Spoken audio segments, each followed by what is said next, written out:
I want to talk to you about replacements.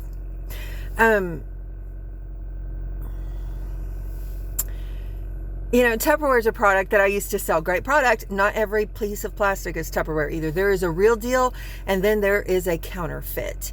And I just want to say, you can call everything Tupperware, but it's not going to have the same function. It's not going to have the same guarantee. Anything that is cracked, chipped, or broken, they will replace for a lifetime. Your other products, and I won't say any names, will not do that. They don't have that guarantee. Christianity is the same way. Sometimes there are replacements. If God has a job to do, He's going to get who to do it that He wants.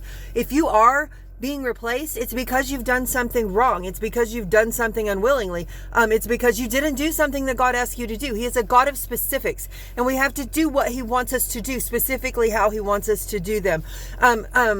In 1 Samuel 14, 15, 16, around in there somewhere, Saul goes in and takes some spoil, but he does it to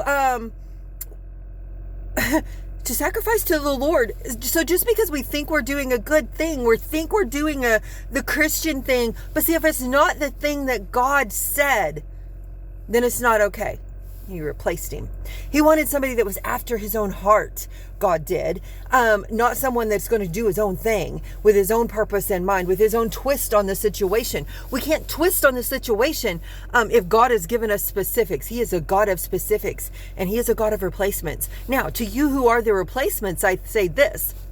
Don't feel like you're second best. Don't feel like you're second choice. Feel like you were chosen. You were sought after. You were looked upon by the Lord and chosen. Chosen. Many are called, but few are chosen.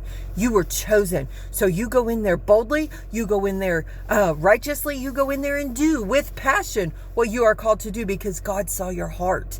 That is what matters. He called you now for such a time as this. And I remind you, Esther was a replacement. David was a replacement. If Saul hadn't done wrong, David wouldn't have been king.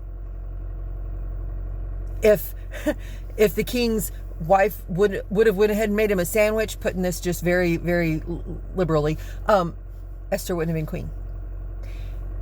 And she led, and she saved her people in such a time as this. If you are chosen in such a time as this, you do it exactly like He said. And here's the kicker.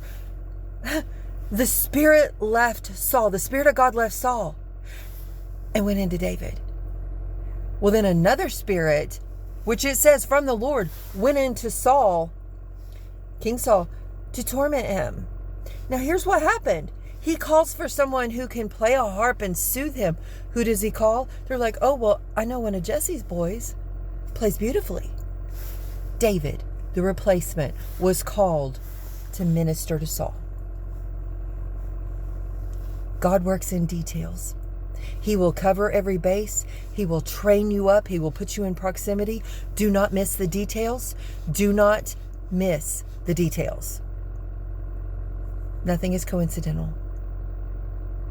God works in specifics. Be ready, be ready, be ready. Listen and obey.